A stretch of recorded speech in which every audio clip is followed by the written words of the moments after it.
The NFL playoffs are better with FanDuel because right now new customers can bet $5 and get $200 in bonus bets, guaranteed. That's $200 in bonus bets, win or lose. FanDuel, an official sportsbook partner of the NFL. 21 plus and present in select states. First online real money wager only. $5 first deposit required. Bonus issued as non-withdrawable bonus bets which expire 7 days after receipt. Restrictions apply. See terms at sportsbook.fanduel.com. Gambling problem? Call 1-800-GAMBLER.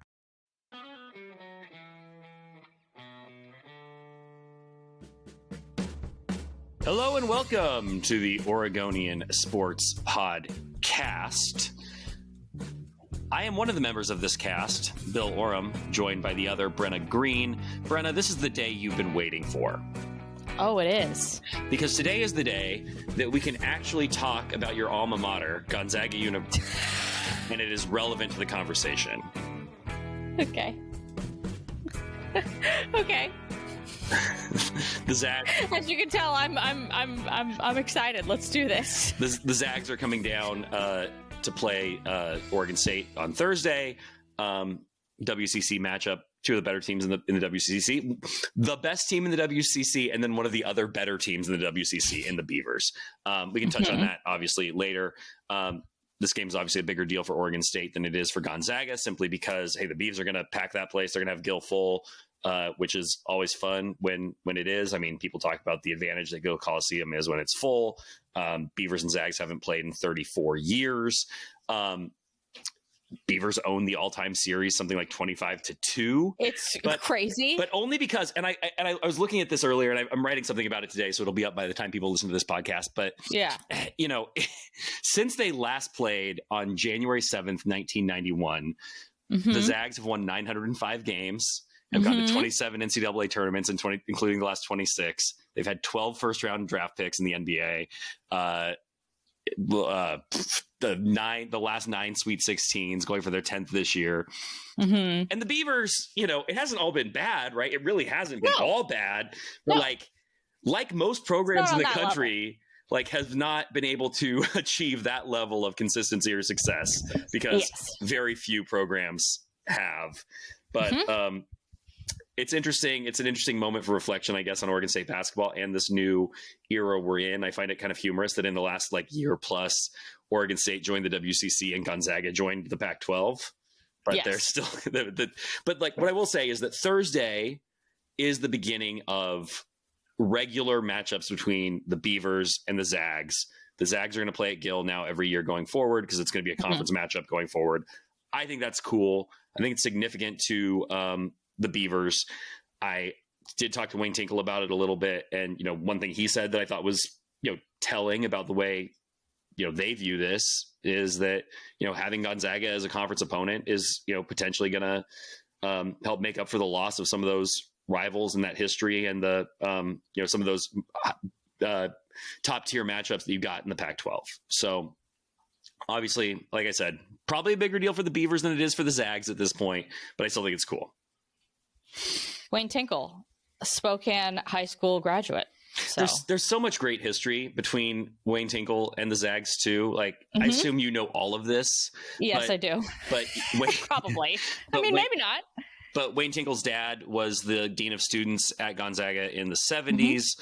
Wayne was recruited out of Ferris High School by Gonzaga. He grew up, in the shadow of John Stockton. John was exactly 4 years older than Wayne. So when John was a senior at Gonzaga, Wayne was a senior at Ferris.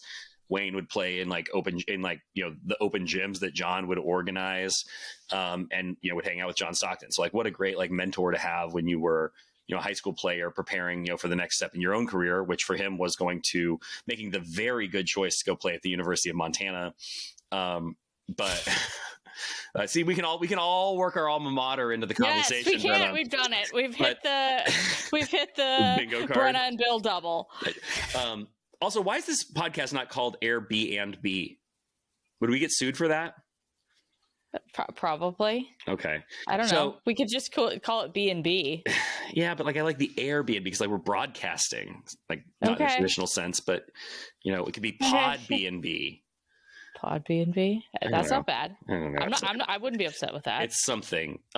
Anyway, Zags and Corvallis, kind of a cool, unique thing that won't be terribly unique going forward, but first time in certainly a lot of people's lifetimes. Yes. You want to know I was not alive the last time they played. You want to know a funny quote from a funny thing about the last time Oregon State and Gonzaga played basketball, by the way? Please. And then I'm going to share a funny anecdote after that. Okay. I was looking back at it, and Kenny Wheeler, the great Oregonian sports writer for a long, long time, had covered that game. And I just want to find it now. Do I still have it up, or do I need to pull it? Aha. So the quote, the part of the quote that I thought was hilarious was that Jimmy Anderson, who was the coach of Oregon State at the time, passed away last year at 86, but obviously was the last coach to take the Beavers to the NCAA tournament before Wayne, coached Gary Payton. He said of Gonzaga, "They are a good team. Our players just didn't realize it." It's just hilarious to think that Gonzaga basketball could sneak up on anybody.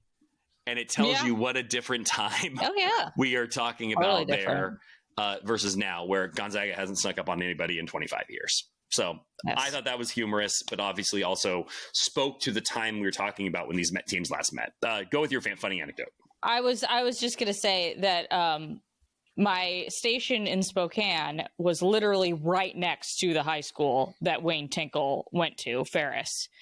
So during the tournament, the NCAA tournament season, when, the bubble season, I went over there and pulled all of his old yearbooks and got like pictures of him from the yearbooks for a story I was doing.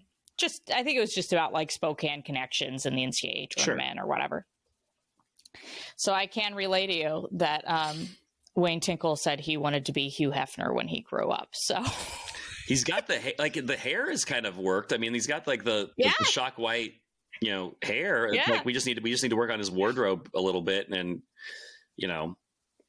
start there. I guess maybe not put in the other things in there. I thought you were going to say that he was like voted most likely to succeed, most likely to play professional sports. Hugh Hefner. I was also in my yearbook as Hugh Hefner, by the way.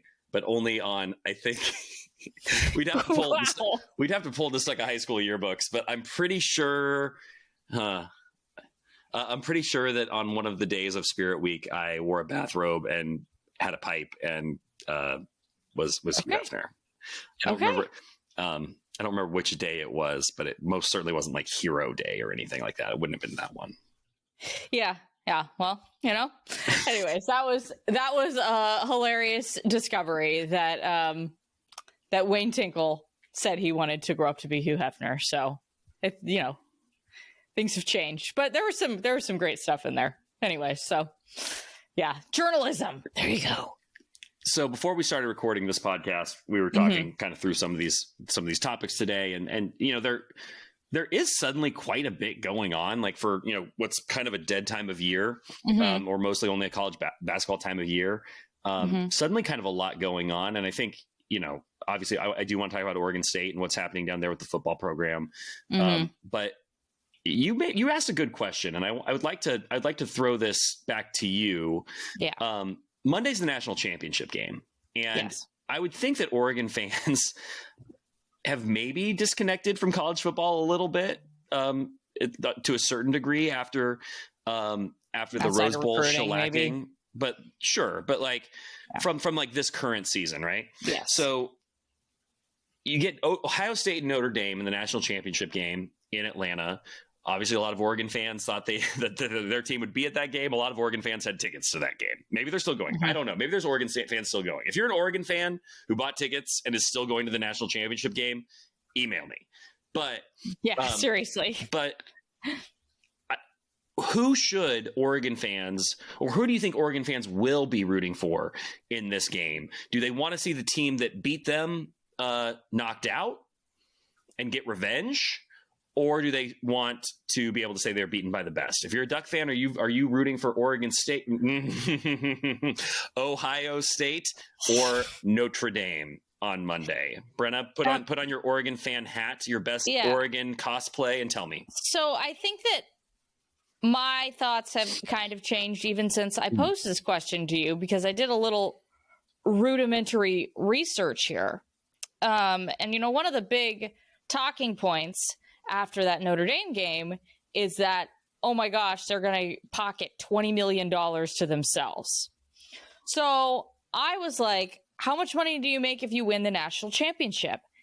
And I might be wrong, but in my, 5 minutes worth of research, it seems like it's just you get money if you get to that game. You don't get extra money if you win it. I need to double check it because that doesn't sound right. But you're saying your revenue share is for each game played. So yes. There's an additional revenue share piece for reaching the playoff, reaching the quarterfinal, you got reaching the $6 semifinal, million if you made the national championship. Okay. But there's no extra. In my research, it didn't seem like there was any extra prize for actually winning said game. Okay. Which that changes my thought process a little bit. Because if I'm an Oregon.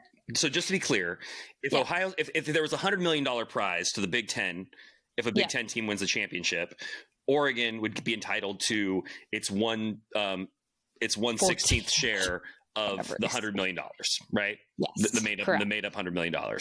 Correct. But if there's no additional prize, and if you're Oregon, you get no pocket lining. Yes.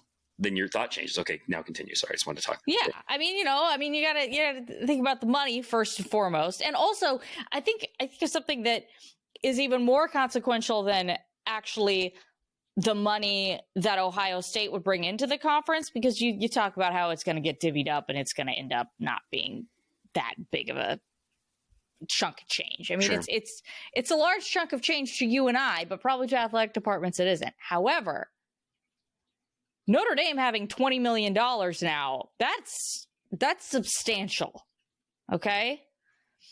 So I'm actually looking at it from a competitor's point of view, and I'm like, I don't want Notre Dame to make more money because they've already made a ton. All right? A substantial amount. Yeah. So I'm actually looking at it more from a competitor's point of view, because as you mentioned, it gets divvied up. It ends up not being like an insane amount. So that changes my mind a little bit, because now that there's not any money at play, I think in my brain, all signs go to Notre Dame if I'm an Oregon fan.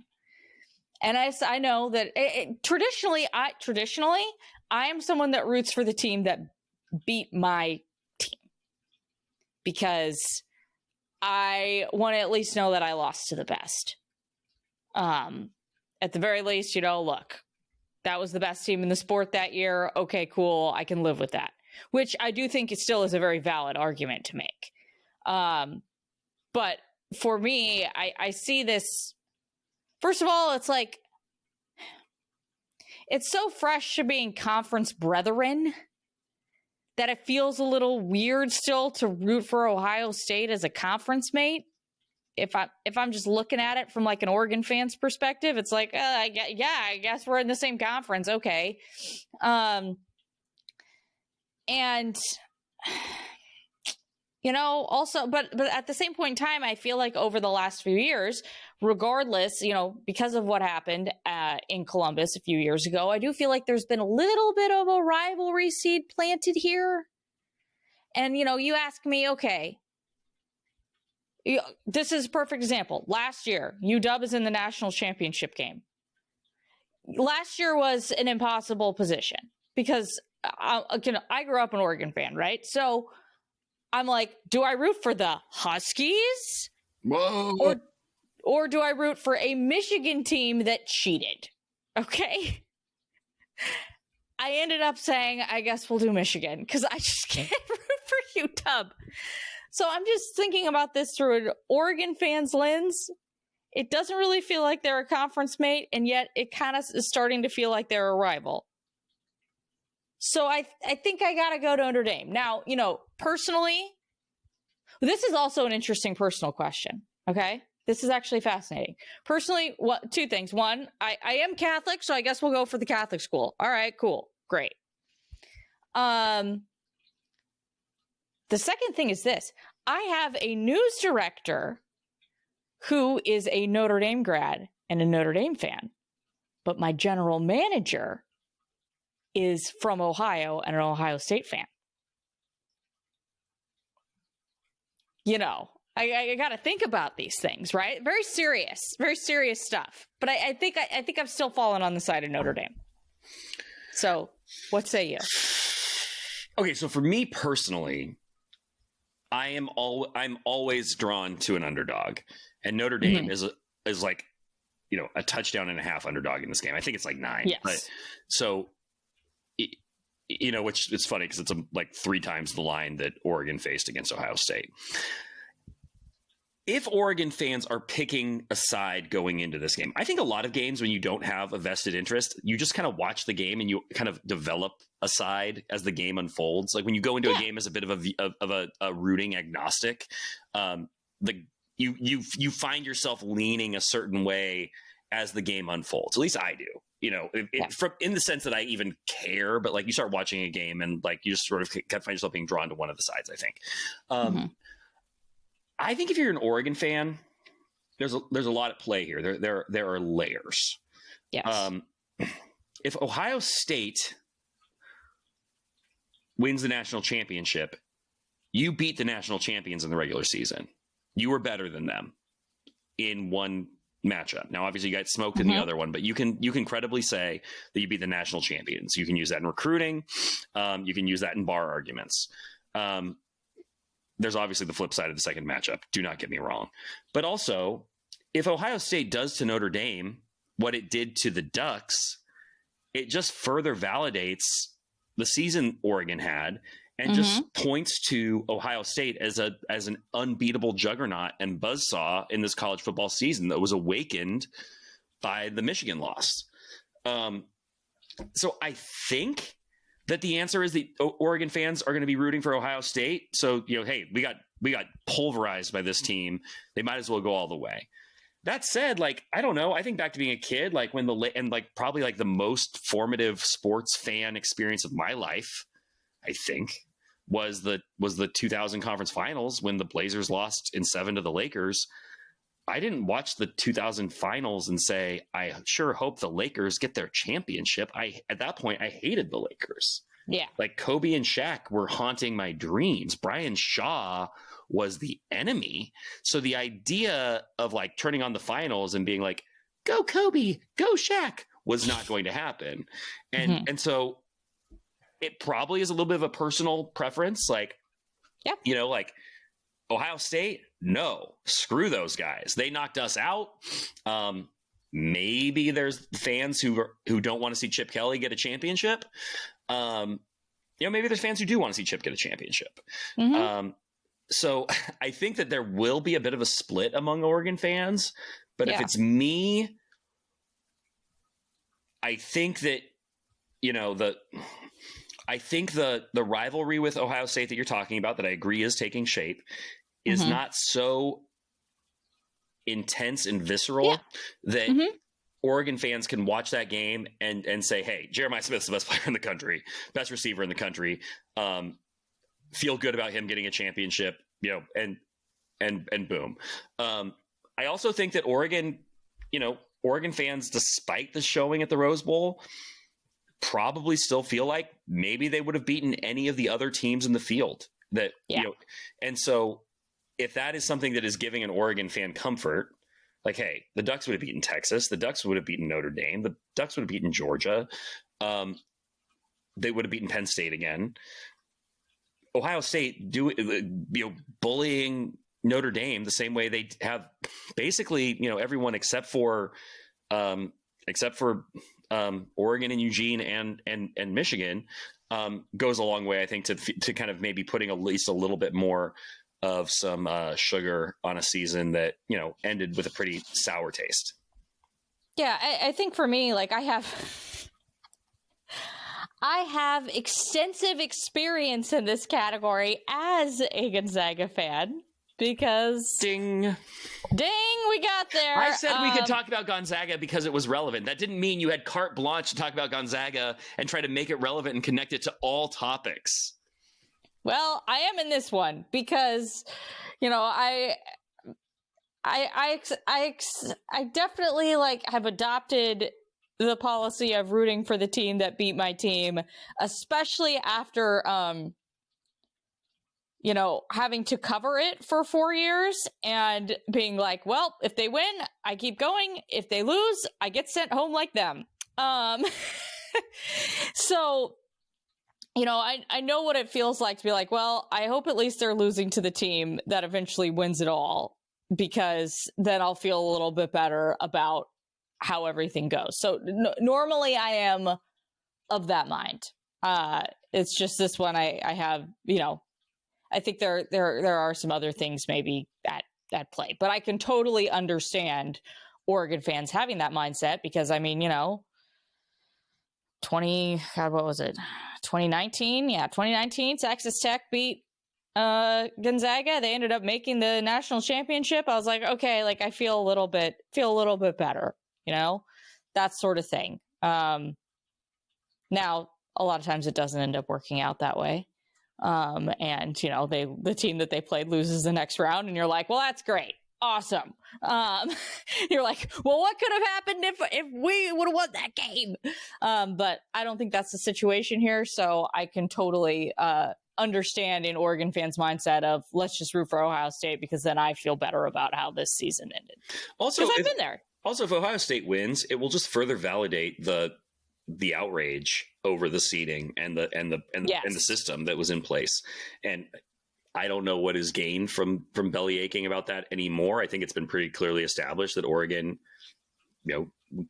did not get the advantage that you would expect an undefeated conference champion to get. But you'd look. That should be, just intensify the call to action for the college football playoff format to be altered. So I'm very interested to see what happens in the coming months about that. And I'm sure that we will be talking about it on this pod because I do not see it remaining the same for the year to come. Yeah. I just don't see it happening. Speaking of things that won't remain the same in the year to come, there was a change on the Oregon State football coaching staff. See, they don't teach segues like this in journalism school. You've either got it or you don't. Look at you. I know. It's one of those things that my mama gave me. Don't give me the side eye. Completely appropriate joke. So Oregon State, the why is this so funny? It's not at Oregon State. It's not okay. So the topic is not funny, by the way. No, at all. No. So Oregon State defensive coordinator Keith Hayward stepped down after one season. Nick Daschel spoke to Keith Hayward. Nick Daschel from the Oregonian Oregon Live spoke to Keith Hayward, who was a former Oregon State player, had coached a lot of places, including at Oregon, and had most recently been with the Las Vegas Raiders, and basically described, the feeling of isolation during this season. He had a parent who passed away early in the season or during fall camp, and then his other parent was hospitalized, was dealing with a lot of family stuff during the season. Hey, burnout is real. So Keith Hayward stepped down from the Oregon State football program. Not a football decision, right? There's no point in sitting here talking about what Oregon State's defense was or wasn't last year. Yeah. It just wasn't a football decision. Hopefully, he gets the time and balance that he needs to figure out what's next, because that's something that's very real and very relatable, I think, to all of us. But coming out of that is not a shocking decision, but I think a very interesting one, which is that Trent Bray, Oregon State's former defensive coordinator, now head coach, is going to take over defensive coordinator duties in addition to being the head coach. Not an unprecedented situation, but there are, I believe, if I'm recalling correctly from Nick's coverage of this, only 6 or 7 FBS head coaches who also are a coordinator for their team. And I think all but one of them are offensive coordinators. Trent Bray's I used to cover one of them. Trent Bray is going into his second season as a head coach. Do you like this move for him and for the Beavers? I think it's better than the former situation that I covered it in with Mike Leach. Mike Leach was also the offensive coordinator at WSU. And I think in that situation, that was not great because of his personality. It's just a person who was very, very stubborn and saw his system one way and would not let anybody do anything else with it. You know, the thing I always point to in that situation is there was an Apple Cup in 2018 where it was UW and WSU, and everyone went to the Rose Bowl or went to the Pac-12 championship, and everybody knew it was going to snow like crazy that day, and that's not great for an air raid offense. And Mike Leach was like, I'm running my same offense no matter what. And it was like, well, you have two guys on your team that are two all-conference running backs, but okay, cool, man. So they had Max Borghi and James, gosh, what's his last name? I'm totally blanking on his last name. Anyways, James Williams. Everybody called him Booby Williams. So anyway, and Gardner Minshew was quarterback. So, you know, like I look at that situation and I don't think that was, I think that it would have been very beneficial to have another voice in the room who could challenge Mike Leach in terms of his offense and say, hey, I don't think that this is a good decision. I don't think it's going to be a similar situation with Trent Bray. I think Trent Bray is going to be much more open to other people's input just from his personality. Just from what I've gathered in his personality. So I think that it is, I think that it makes some sense. It makes some sense, you know, I think he said something along the lines of, you know, I do plan on bringing a defensive coordinator in at some point, but right now I want to like ease this transition a little bit and make it so that there's coaches within my staff who understand this defensive blueprint, because I had to bring in all new coaches when everyone left for Michigan State. That's some reasoning that makes sense to me. I understand it. And I think that he will at some point have some sort of, you know, quote unquote succession plan on staff. So I do believe him when he says this is not something that he wants to do forever, because who in the world would ever want to do that forever? Mike Leach. But anyways, so I don't hate it, but that's because I have seen the flip side of it and what it can be. And I think that the personalities in this situation are a little bit different. What are your thoughts? Similar. I don't hate it. I don't know if I love it. And it's one of those things where I feel like we could be sitting here a year from now and we could be saying, of course that didn't work out. Yes. Of course that was bound to be a disaster. You're talking about a guy who has been a head coach for 12 games, is still learning how to run a program from a 30,000 foot level and to be in charge of everything. And before he has like really mastered that job, he's now going back to his old job, which is a very micro job. He's going to be coaching the inside linebackers and calling the defense. Like it's a very hands-on, on the ground job as opposed to, being in charge of everything. So I think what's important here is how he backfills. I think he's talked about wanting to, bring in some veteran experience on the staff as a defensive analyst, somebody who can really sort of fill in the gaps when he is focused on the defense, who can sort of help fill in some of the gaps of, thinking like a head coach, not to take head coaching duties away from him, but to just fill in some of the gaps that are inevitably created by him giving the defense so much attention.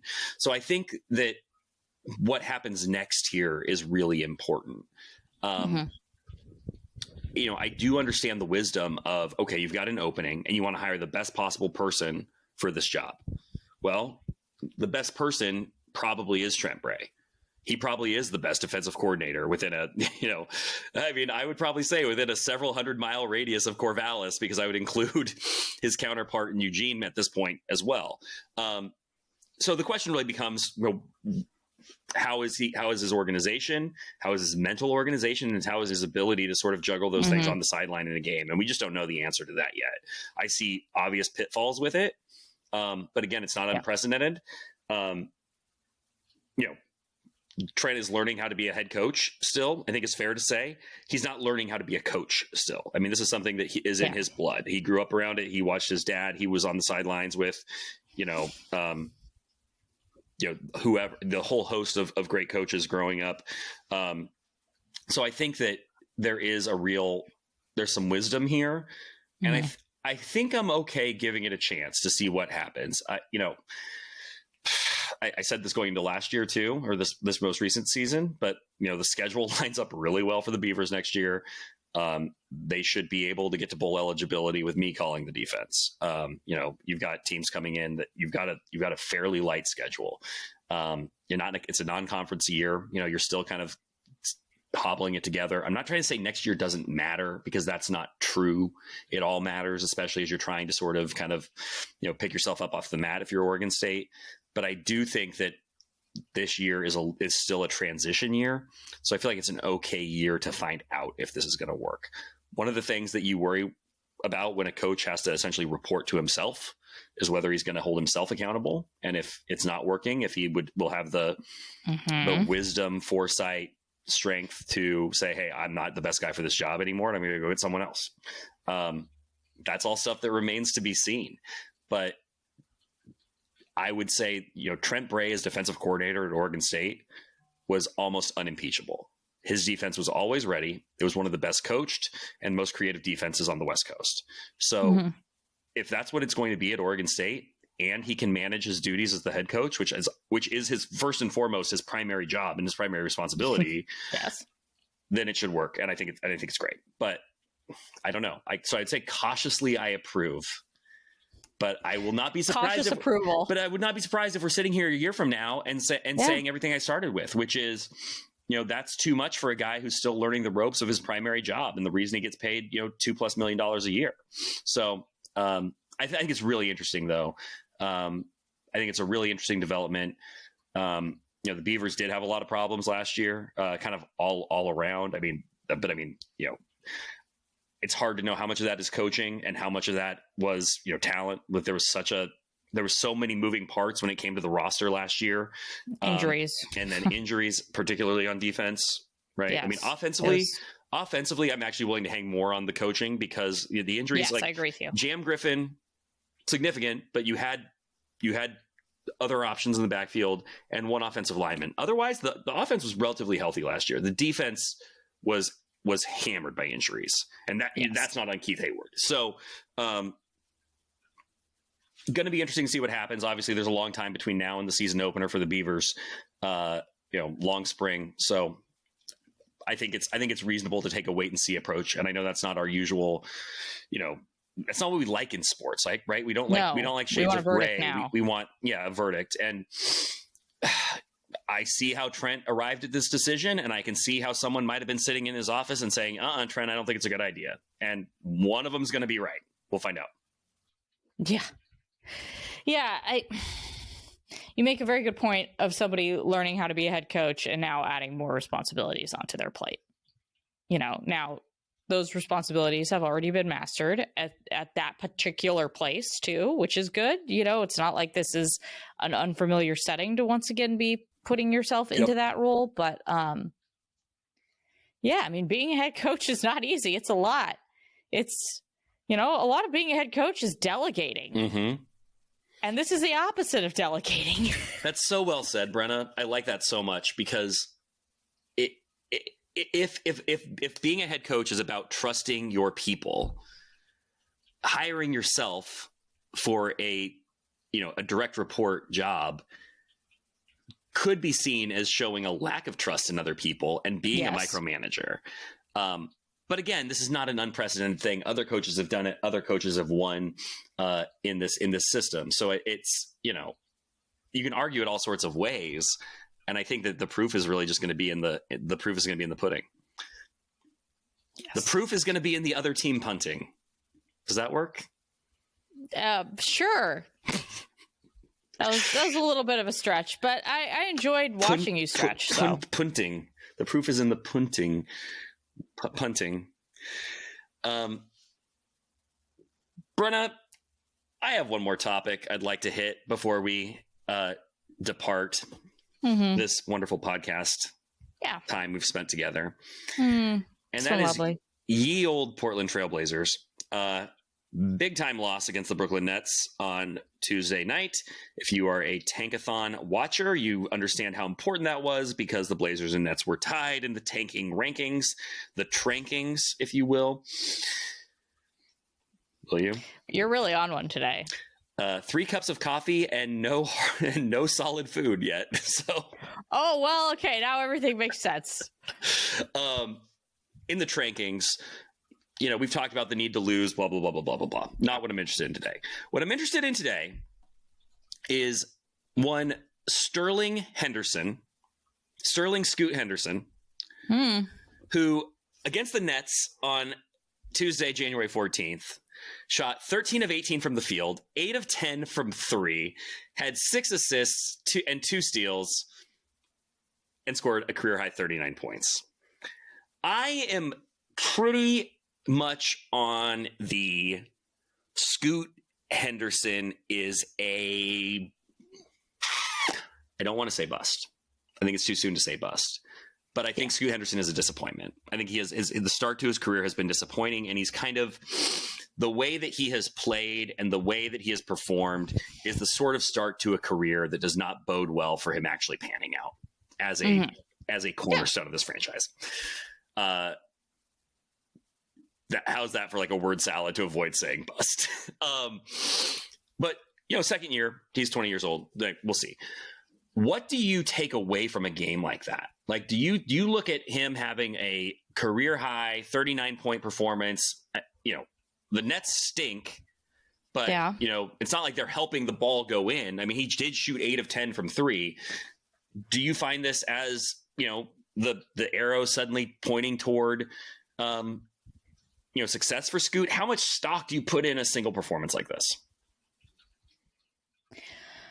I don't know if it's how much stock I put into a single performance like this. I think Scoot has had a really good last week, honestly. So that's more what I'm looking at, is that I feel like there's at least some sort of corner-ish being turned here. Am I willing to say that I think that he will not be a B word? No, I'm not. Really? I'm not there yet. That feels a little hard. Oh, you meant bust. Sorry. I didn't know which one you meant. Yes. You did not follow me there. Other people, I hope other people did. You wouldn't believe what Brenna called Scoot Henderson on the Oregonian Sports podcast. But I mean, at this point, I think all we could ask for is signs of life, and there's definitely been signs of life at the very least. So that's better than no signs of life. It's unfortunate that, a year and a half into his NBA tenure, that's what I'm having to say when there was so much hype around him coming out of the draft. Obviously, man, it's been a really rough year and a half, and some of that isn't all, his doing. Not really getting last year, I think, was kind of tough on him because I felt like it was kind of, and honestly, the start of this year too was a little bit like that, where it was like very, very touch and go, and not even from like a playing standpoint, but from like, he'd have to sit out for a few weeks because of an injury, and then he'd come back, and then he'd have to sit out again, and it was just like, oh my gosh, are you going to get more than a month playing? And especially playing competitive basketball, because he had a decent end of the season last year, but what were the Blazers doing during that time? We all know the answer to that. So, I don't know. I guess I just don't. I don't have any grand revelations yet about anything. But I at least we're seeing something. I guess that's where we're at in the Scoot Henderson experience right now. Scoot Henderson, at least we're seeing something. That's all I can really say. It's better than the alternative, right? Yes. Like, it's better than him going 0 for 10. And a single game is really, really, really hard to draw any, real conclusions about, like you said. I think it, is one of those things where it can be a little bit of a trap for fans because you see him shoot 8 for 10 and you're like, okay, so he should at least be a league average shooter. On the year, he's shooting 29% from 3. So he's not there yet. Some of the, there are people, I don't want to call them apologists, but Scoot Henderson advocates would point to the fact that his catch and shoot 3-point numbers have gotten better this year, that he is, he's shooting 35%, I think, on spot up threes, and he's, defending a little bit better. The question I have with Scoot still is, what is his advantage on a basketball court? Because it's not, what is his thing? It's not an ability to finish at the rim. Like when he drives, he ends up in trouble almost every time. And he was getting fouled last night. I mean, he shot 8 free throws against the Nets. He shot 12 free throws against the Mavericks in that loss on the road.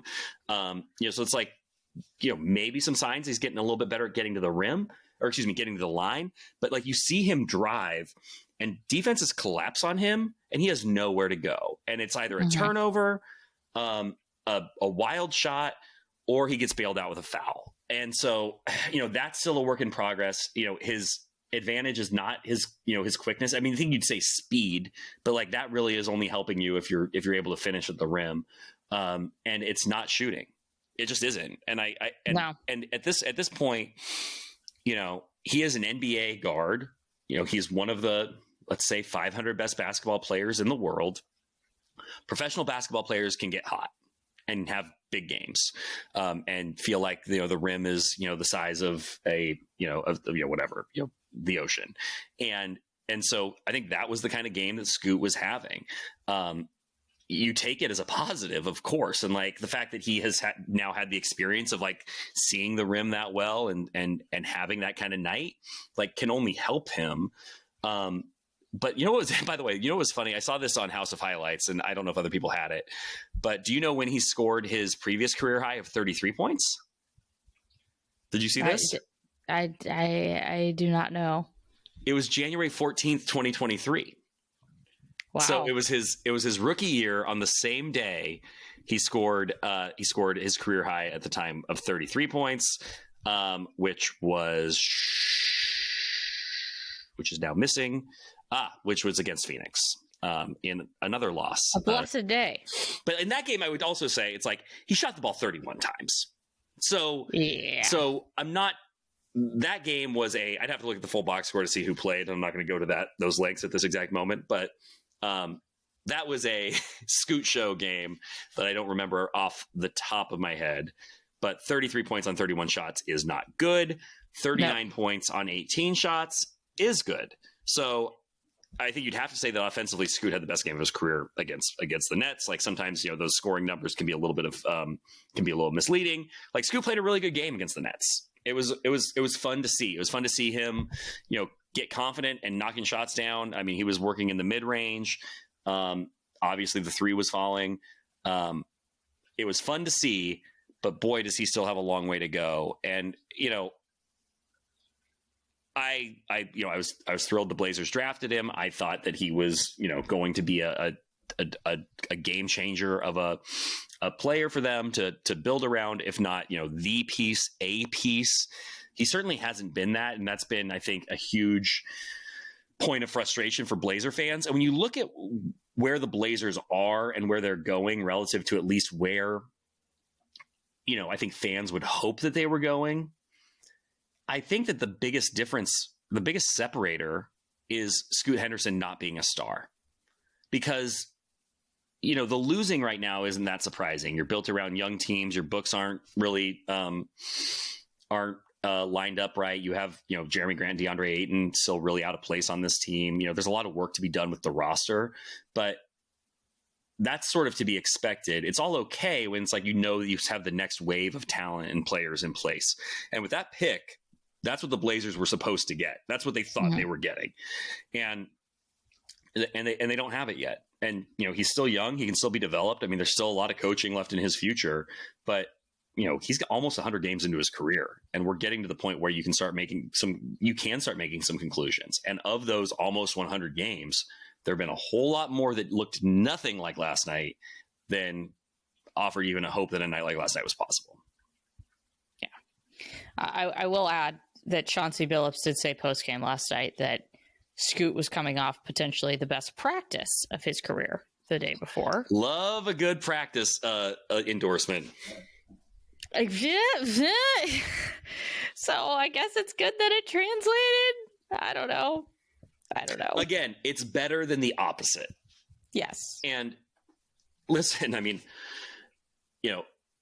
a string of good games has to start somewhere. So I think the challenge for Scoot Henderson now is, can you make not 39 points, not 80% from three? I mean, everybody recognizes an outlier, but can you turn that into three really productive games? And you turn 3 into 8 productive games out of 10 and just start increasing your positive contributions to this team. Because listen, Miami's a better team. Like, I was at that game against Miami on Saturday, and Scoot was I want to say that he was like a team worse. Like, I'd have to find the full box score. At one point, I feel like he was a team worse minus 17. I'm not looking at the full box score right now, but he was not good in that game. So when you talk about a good week, yes, he was better at Dallas. He was better at New Orleans. He was then again, bad games are allowed when you're young, but he was a non-factor against the Heat.